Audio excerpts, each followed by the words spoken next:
В августе у меня случился конфликт с работником общепита из... На своей странице в Инстаграме 10 сентября Артур Цветков выложил видео, где намерен взыскать с Асуль Молдокматовой $1 миллион.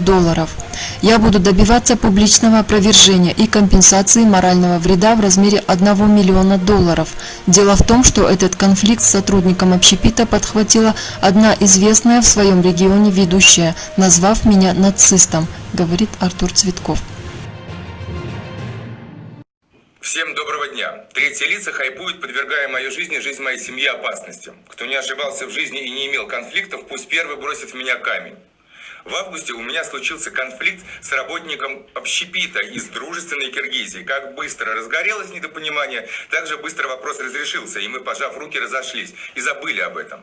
Но на этом конфликте решила хайпануть одна известная в своем регионе ведущая, назвав меня нацистом, видимо, не зная значения этого слова. Тем не менее, женщина осознанно натравила на меня добрую часть братского киргизского народа, преподнеся конфликт в таком свете, что я по сей день не встречаю ни единого утра без пожелания смерти и вынужден передвигаться с охраной и постоянно оборачиваться. Я на своем примере намерен показать будущим провокаторам и привлечь к ответственности виновных за разжигание межнациональной ненависти и бессонные ночи моей семьи. Каждый должен получить то, чего заслуживает, и поэтому я передаю дело в руки моих адвокатов. Всем доброго дня.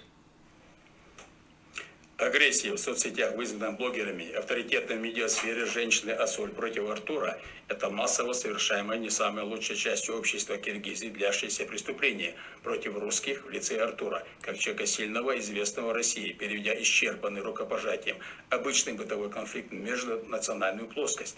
Для слабого человека такая травля в соцсетях – это доведение до самоубийства путем угроз сети интернет, то есть особо тяжкое преступление с наказанием в виде лишения свободы от 8 до 15 лет. Но для Артура это платформа, позволяющая наказать источник агрессии с использованием правового потенциала нашей сильной и достаточно толерантной страны. И в этой связи наша команда адвокатов Москвы направила соответствующий иск в суд.